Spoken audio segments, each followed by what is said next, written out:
What if productivity wasn't about pushing harder, but timing smarter? Every person runs on invisible waves of energy, moments when the mind is sharp, followed by dips when focus fades. Most people chase consistency, but real efficiency comes from rhythm. When you match tasks to your natural peaks and valleys, you stop forcing output and start flowing with it. Mornings often favor logic and planning, afternoons fit routine work, and evenings spark creative thought. In this lesson, we'll decode your energy patterns, uncover your personal chronotype, and design a daily rhythm that multiplies focus without extra effort. So your best work happens when your brain is truly built for it. Your energy isn't random. It runs on biological programming known as chronotypes. These internal clocks determine when you're alert, creative, or ready to rest. Most people experience a three-phase pattern: a crisp morning peak, a sluggish afternoon dip, and a relaxed evening recovery. But not everyone shares the same cycle. Morning larks feel energized at sunrise, night owls ignite in the late afternoon, and third birds, the majority, perform best mid-morning through early afternoon. Ignoring your chronotype is like swimming upstream. Research shows mismatched schedules can cut performance by up to 30%, the difference between thriving and barely coping. So how do you discover yours? Track your alertness hourly for a week. Note when your thoughts feel quick and when you're foggy. Patterns will appear. Once you know your rhythm, start aligning it. Schedule strategy and problem solving during peaks, administrative work during dips, and reflection or creative thinking during recovery. Small shifts, even a 90-minute adjustment, can reclaim hours of lost productivity. The secret isn't more discipline, it's smarter timing. Everyone's brain runs on a different clock. About 25% of people are morning larks. They hit their stride between 6 and 10 a.m., sharp, clear, and focused before lunch, but fade after 2. Another 25% are night owls, slow to start, but brilliant from mid-afternoon into the late evening. The rest, roughly half the population, are third birds, the flexible middle group who do their best work from 10 a.m. to 2 p.m. Knowing which rhythm you belong to isn't trivia. It's leverage. When you plan deep work against your body's low energy hours, it's like trying to sprint uphill with ankle weights. But when timing aligns, focus feels effortless and time stretches in your favor. Misalignment alone can drop your performance by nearly 30%, not because you lack discipline, but because you're fighting your biology. Try this experiment. For 1 week, plan your hardest task during your suspected peak window. Log how quickly you enter flow, how long it lasts, and how drained you feel afterward. Then try the same task during a valley. The difference will surprise you. Once you've mapped your personal productivity curve, protecting those high energy windows becomes non-negotiable. Imagine your energy as a battery that charges and drains in cycles. During your peak hours, the charge is full.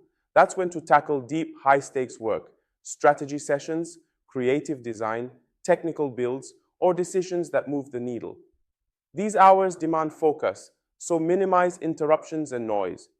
When your energy dips, don't fight it. Use that phase for medium demand work, administrative tasks, scheduling, or light meetings. These activities keep you moving without depleting limited brain power. Then comes the valley, when your battery feels low. Instead of forcing output, pivot to brainstorming, networking, or gentle exercise.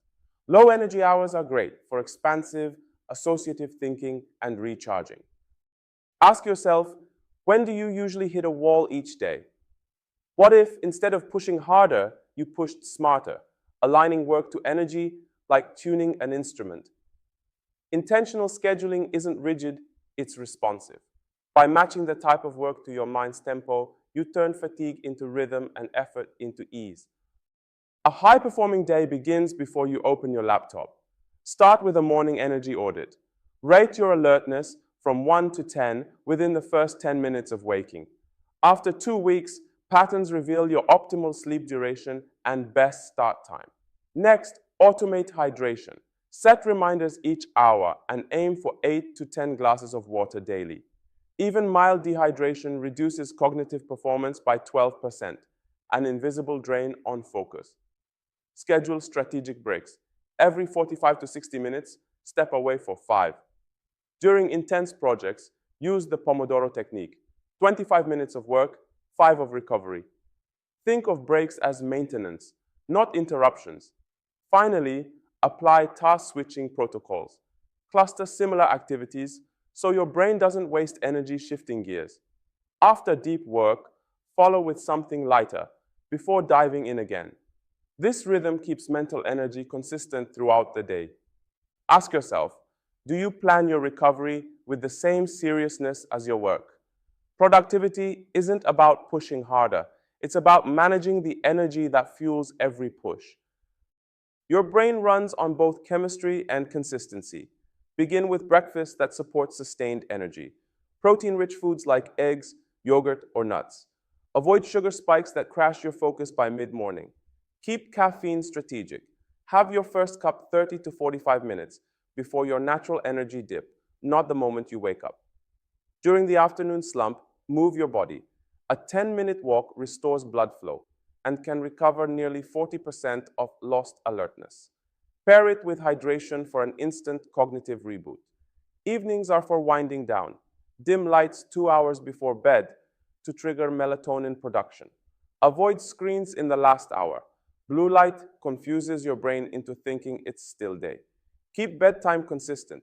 Even on weekends, your internal clock thrives on rhythm. Adopt habits one at a time. Master hydration before adding exercise. Perfect your sleep before optimizing caffeine. Layering change makes it sustainable. Ask yourself, which single habit, if improved, would make everything else easier? Start there. Even the best routines get disrupted. Late meetings, travel, life's curveballs. The goal isn't rigidity, it's adaptability. Resilient professionals learn to bend without breaking. When schedules crumble, lean on micro resets, a 20-minute nap to recharge, a 5-minute breathing exercise to calm and refocus. Keep small tools handy, water, a snack rich in protein, a walk outside, each one a reset switch for your energy system. When things fall apart, return to fundamentals, hydration, movement, and deliberate pauses. Even partial optimization beats none at all.